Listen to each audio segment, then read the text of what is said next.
But yeah, so I saw the film Babylon last week, and this film is by Damien Chazelle. He also did La La Land and First Man. Okay. Those come to mind, and Whiplash from 2013. So that's a mixed bag. You know, I think La La Land was pretty critically acclaimed, as well as Whiplash. But then First Man was like, yeah, you know. I was somewhat highly disappointed in that film because it's like Neil Armstrong. I saw that in the theater. That and Ad Astra. I still think Ad Astra was a better film, but overall, I still hadn't sat down and bought a copy of it because they want too much for it. Funny thing is, I have had the opportunity to rewatch Ad Astra, and I just wasn't interested. Like, it was streaming on something, and I was just like, I don't even want to click play. Like, I don't remember having a good time with that. So this film is interesting. The story is about decadence, depravity, and outrageous excess that lead to the rise and fall of several ambitious dreamers in 1920s Hollywood. So this cast is pretty stacked as well. Margot Robbie, Brad Pitt, Diego Calvas, Lee Jun Lee, and Jovan Adepo. And these are our main characters. So I think there are some cool surprises in here that, you know, I really don't want to spoil for folks. One person I do want to mention as well is Flea, man. And Flea is crazy, dude. I've been having a blast these last couple years seeing Flea pop up in movies, and he's really good. Like, I'm waiting for him to get that lead role, but it's playing smaller characters. He's great. So he kind of plays a fixer in this. And this is Hollywood at a time. This is, you know, the 20s, and supposedly crazy Hollywood. I think some of the stuff in here has been extrapolated from various accounts. There's a book that I remember Rick Ramos often references, you know, about this period of time, you know, the Fatty Arbuckle situation and things like that. You know, some of that's depicted here. So it's an interesting period in this film. It's a period where they're transitioning from the silent film era to the talkies, as they call them, where they're starting to record movies and sound simultaneously and putting them out like that. So it's changing the industry in a lot of ways, changing people's jobs, changing expectations from actors, changing how productions are done, and all of that stuff, man. So, you know, and I think that's where the film shines, when it's dealing with that kind of stuff that's going on, because, you know, like I said before, these are all, our main characters are all characters that play certain roles in this, you know, whether they're actors, whether they're producers, or even the musicians, you know, and how the importance of what they do and how they become. So it's kind of crazy.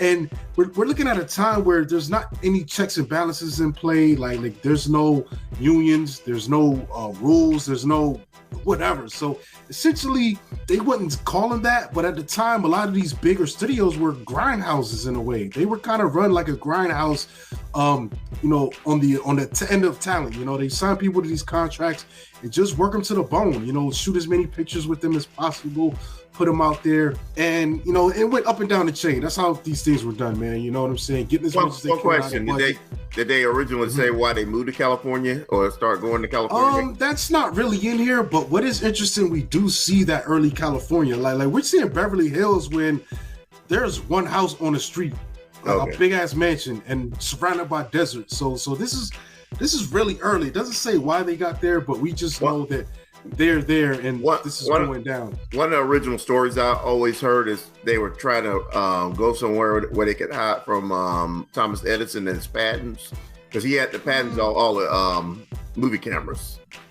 Yeah, that was part of it too. Okay. And another thing too is, like, if you look into this, you know, a lot of people think, the Jewish people run Hollywood and stuff, and it's not so simple. What it was is, you know, a lot of this stuff that they were doing was kind of built off of the vaudeville era, you know. Okay. So and when they started translating this stuff to pictures, man, there was this kind of weird thing that was going on. A lot of people just didn't even respect the medium at the time. You know, they thought this thing was just kind of salacious to begin with, or, you know, they weren't allowed to set the studio up in somewhere like New York or wherever. So they went out west and did their own thing, created this whole industry on its own. And it's not like some big conspiracy. It's like, yo, they were the ones that did it. So of course it makes sense that a lot of these people end up owning these studios and running these companies, so it makes sense. But there is some really good stuff in here, man. I'm not even going to front, dude. Like, that's the thing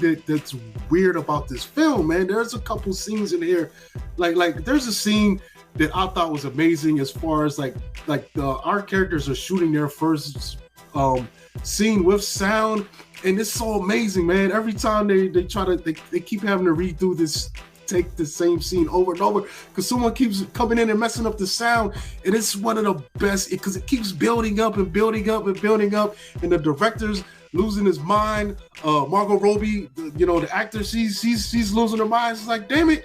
And then the sound guy is flipping out. There's a guy that's inside the camera booth. There's a box inside the studio on the stage with just hot as shit. So he's in there dying. Like, it's just one of those things that's just amazing to see, man. There's at least 2 of those scenes, man. But then I think the director of this film too was suffering from, and trying to depict this excess of this era, he got a little bit excessive. Because this thing does not need to be 3 hours, man. I would say if you're going to make it 3 hours, all right, that's the director's cut, man. Put that out, man. Could have whittled this thing down and had a tighter narrative, man. Because ultimately, I don't know what he was getting at. On one hand, the film is kind of calling out, the abuse of the people and stuff like that. But then at the same time, it's kind of showing reverence for what came out of that abuse. And it's like a really mixed message that gets just muddled in, man. And the length really drags, man. There's a lot of unnecessary stuff, man. And another thing that I think drags it down, man, typically, I don't care about this kind of stuff. I can look past it, but it just happened too many times, man. There's just too many gross out sight gags that aren't funny, man. They just don't add to the situation at all. They're just thrown on as an extra layer of just to get a reaction, and I think it just takes away from what this film was trying to accomplish, man. It's like a great film. It's sitting there, but then some of the decisions just kind of come around and shoot it in the foot, man. And with that said, man, like I said, there are some really great moments in this, but I don't think this is one you've got to rush out and go to the theater to see, man. This will play great in your home when you've got time to take a break. Maybe you watch this thing for an hour and a half, and then you're, all right, 20 minutes, I'm going to run to the store real quick, or I'm going to cook some food and whatever, and then I'm going to come back and finish it, because Corey, you're speaking directly to me.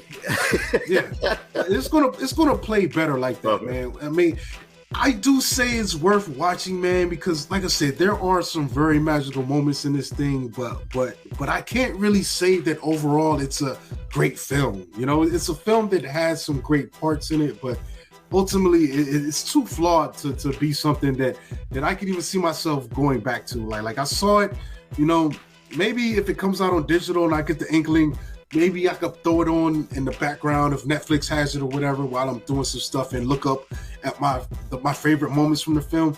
But then there are just some weird stuff going on in here, man, for no reason. Like I said, man, they referenced, the Fatty Arbuckle thing. And all right, throw this in there, and it's a reference to what we heard about that story and all. But also, it's pull back a little bit, bro. Leave some to our imagination. There was a couple moments like that just made no damn sense, man. Later on, one of our characters gets into it with some underground gangsters, and that even goes on to a weird, strange place for no reason. I don't think it adds anything to this film except for just being weird for the sake of weird, Okay. But yeah, for this one, I would say wait for it. Some good stuff in there, but it's not worth the theater trip, man. I don't think it earned its 3 hour runtime either, man. It definitely didn't.